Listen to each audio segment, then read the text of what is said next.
Hello and welcome to Bloke on the Range, and I'm very happy to be able to finally bring you some footage of this obscure, modern British bolt-action rifle that many of you won't have heard of. Now, for those who are not familiar with the rifle through the work of Robert Bucknell in the shooting press in the UK, this is a BMS Cam rifle, specifically a CONCAM rifle. There are various configurations. Now, these rifles have their origins in the late 80s. The company was formed in 1987 and they've been produced in small but undisclosed numbers ever since.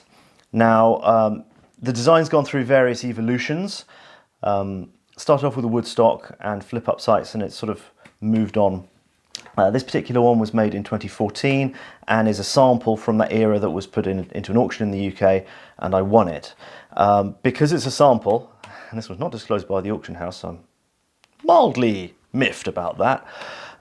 There's a few minor issues with it, but we're going to be totally honest about it. Now, the overall concept of this is subject to all sorts of myths. There's an internet myth that this was entered into the cadet rifle trials that resulted in the L98A1 being adopted, the straight pull version of the SA80. It is not the case. It postdates those trials, and it actually has an interesting feature that is very similar to one of the trials rifles, and I'll show you this closer up in a minute. Now, I had a nice chat with the designer and manufacturer, very, very nice gentleman.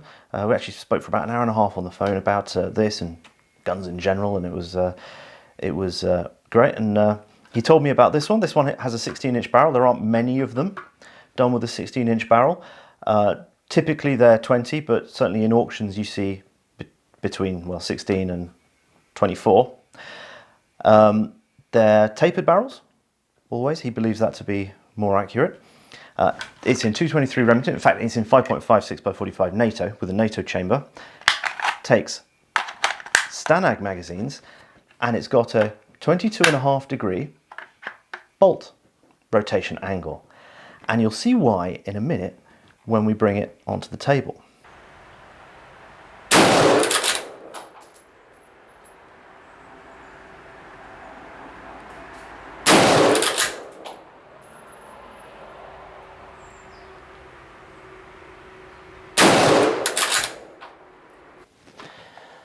Okay, so we moved over onto the table, and let's have a look at this in all the detail, all the good, all the bad, and all the slightly ugly on this particular rifle, which we will get fixed in due course. Now, the overall construction is, well, it's fairly conventional turnbolt action with a straight but angled down bolt handle. We have a magazine with a release on this side. It is STANAG, and it won't fit PMags, but it will fit all kinds of metal ones. There's a interesting sterling dual purpose one, STANAG and AR15, and an original Colt. These all go in just fine. I've currently just got a 2.5 power fixed old Leopold, probably from the 80s, on it for the minute. We have a Picatinny compatible-ish rail. It is not quite Picatinny, the spacing isn't quite the same, but it uses these strappy weaver rings without a problem. We've got an M1 Garand-ish style block that slides back and forth inside an extended trigger guard as a safety. Back is safe, forward is fire, and it in fact blocks the bolt either way, which is handy. And in fact, this is very, very similar to the safety on the Interarms entrant to the cadet rifle competition. Now, the stock is carbon fibre. This is in fact a pre-production stock. We have an actual M14 butt plate, which probably weighs more than the rest of the stock put together. It's hollow, mostly hollow carbon fibre, and there's no handguard. It is conventional open topped. At the front here we have a spigot for a Parker Hale type bipod, the sort of scaled down Bren type bipod. It goes on like that. These screw holes there are for a rail that goes on top. It's a sort of saddle type rail mount for an image intensifier. Here we have a A1 style, M16A1 style cage type flash suppressor. Over on this side of the action, we've got some markings, and this particular one is serial number 100.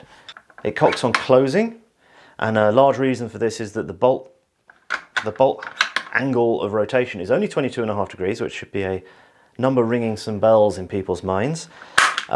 You can't really realistically do a cock on open with such a limited rotation angle, because it's all you can do really to just bring the striker back a little bit off the primer with that little rotation. And then the bolt handle actually goes through and has a little bit of movement. You'll see here.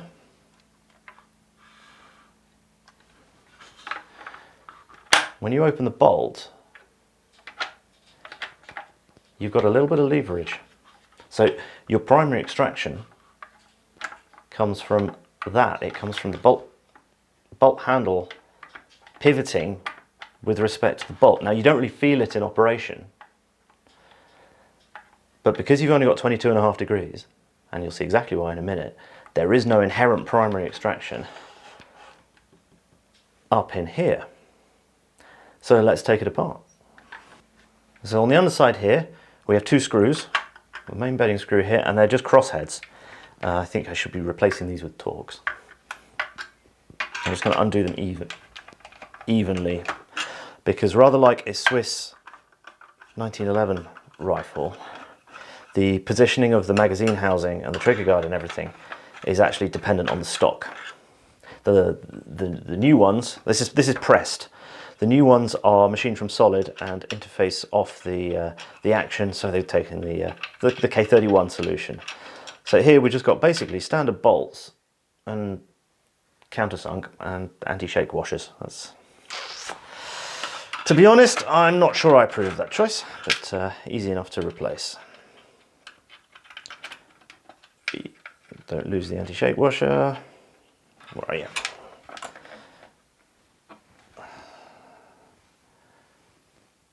There we go.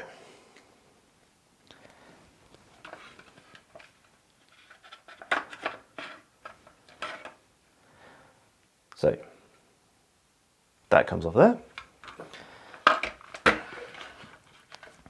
We can gently take it out, and I hadn't used release compound when they bedded this, so it's sort of kind of glued in. Needs a little persuasion, and that's kind of ugly. Look at that. That was not well done. So the balance point of the stock's about there. You can really feel how much of the weight actually comes from this. This is an incredibly light stock, and unfortunately it has a little manufacturing flaw in it.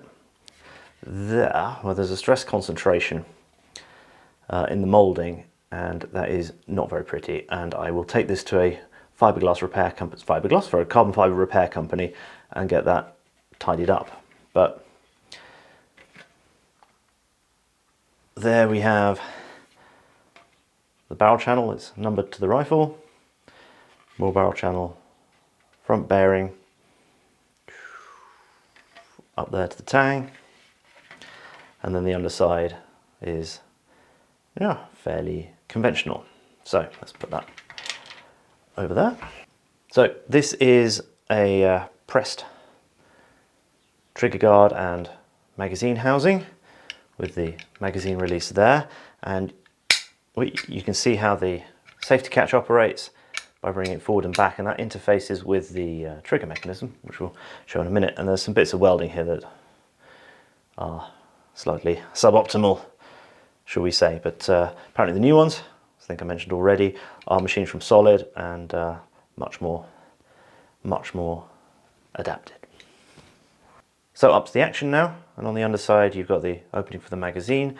You've got a nice small discrete ejection port. It's quite a lot fatter up here due to the way the barrel's mounted, but we'll show you that in a minute. And a rather long trigger mechanism that's based around a Mauser 98 type trigger, and it's got this long lever that pivots, and the safety catch stops that lever pivoting. So the way the safety catch works is that when you pull this block back, this whole assembly here interacts with this lever on the trigger mechanism here. And the trigger mechanism is kind of Mauser 98 inspired, but is over-engineered. The idea was to produce something mil-spec and completely robust. If we push that forward and get it in the right position, and it doesn't work that well off the rifle. So when that's forward, the sear can drop. When it's back, like that, the trigger lever is blocked, doesn't go anywhere, blocks the entire system. It's certainly a robust system, but what it means is that because you've got to have this lever extending forward here, you've got a lot of receiver here that you actually don't really need to have. There's extra length here as a result of this design choice. Now to remove the bolt, this is a bit Mosin-ish. You pull the trigger and then it can come out. And the reason I've been saving that for the minute is that this may look familiar. But before we go back to that, let's just quickly have a look down in the guts there. So you've got the sear there, and that's the bolt stop.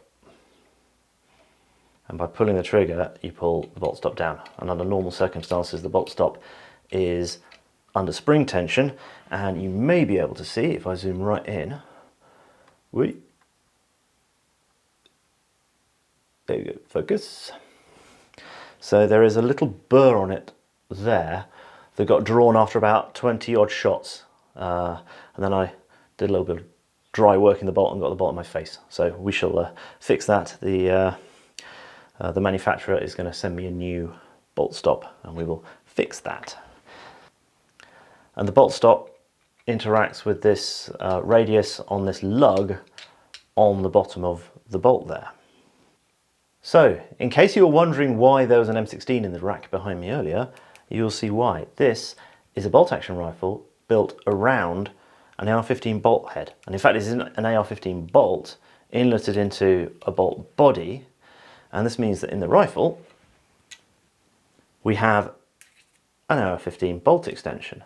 And this is really, really, really clever from a manufacturing perspective, because you can buy these two parts, and they're the two critical parts where all the hardness and the heat treating has to be right. You just buy them off the shelf. Loads of people. You can buy them from Brownells if you really want to.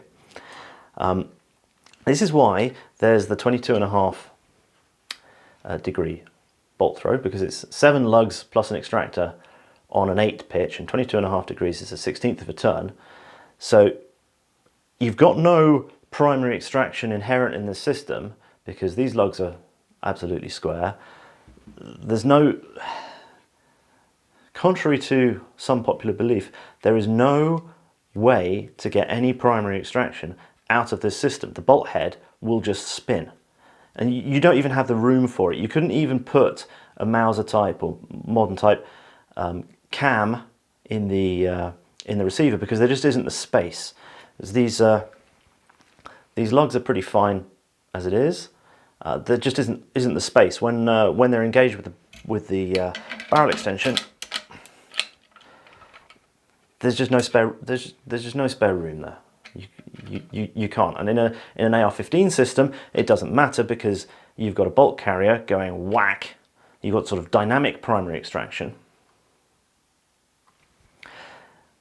It's when the bolt carrier, which is gained some velocity, hits, or sorry, the stud on the bolt carrier, when that hits the end of its track, that gives a good kick to the bolt head, and that's where your primary extraction comes from in a system like that. And we've got a dead horse to flog on this. This rifle's going to help with that, because there's myths about like the extractor twists the cartridge in the chamber, and it's just like the sort of physics and mechanics that only exists on the pages of shooting magazines. So as a result of that, that is why we have this system.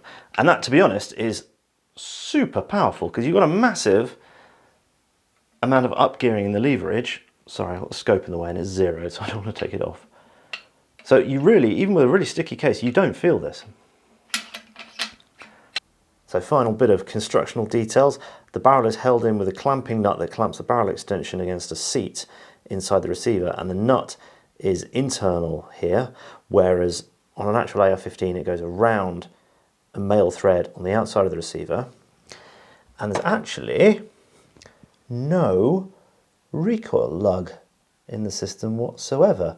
So it relies on the bedding screws and the trigger guard to transmit recoil to the stock. Whether that actually makes an awful lot of difference in a 223 where the receiver's this heavy, probably not. I mean, it shoots pretty well, so yeah.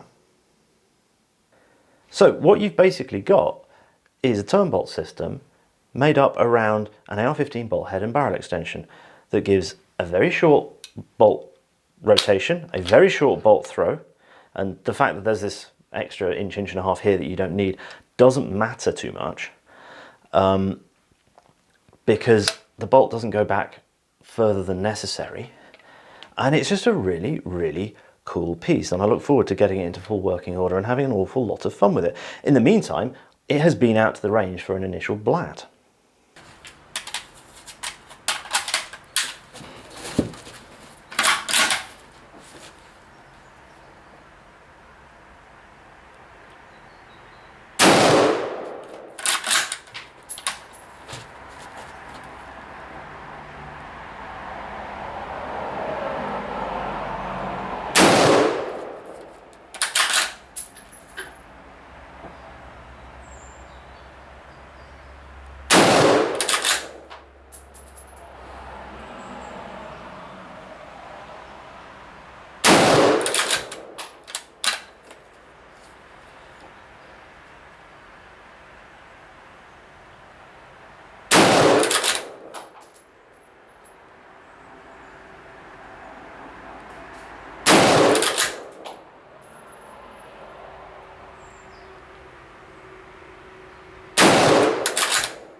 Whoa, two flyers, probably me, but for crappy bulk frontier ammo, that we can't really complain about.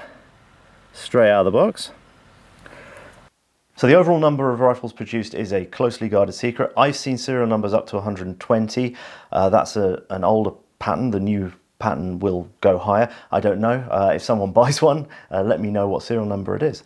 Now, the overall concept from the horse's mouth is that it was actually conceived as the ultimate designated marksman's rifle. The idea being that every infantry section would have someone with one of these in it, and to that end it's an extremely fast, tactical in inverted commas, bolt action firearm. Now, the concept of using a bolt action down as low as the infantry section, I think conceptually, I think that's probably, certainly these days, not going anywhere. Back in the late 80s, before there were really well accurized DMR type rifles in 5.56, sort of the era before free float tubes were a generally accepted thing on AR-15 type rifles, maybe. But I think in any case, the theoretical increase in accuracy is completely overwhelmed by the general standard of shooting, even DMR trained guys, and certainly if you get into close quarters you want to have the semi-auto capability anyway. I mean, I'm certainly thinking about this more from a today perspective. So anyway, I hope that was at least vaguely interesting. Thank you very much for watching. Thank you very much to our patrons who support us. Please, even if you're not a patron supporter, please like and subscribe. and please check the notification bell is in fact illuminated, otherwise you won't see illuminations, you won't see notifications, and it is very important for growing the channel that, that other people get eyes on as well. So, see you again sometime. Bye.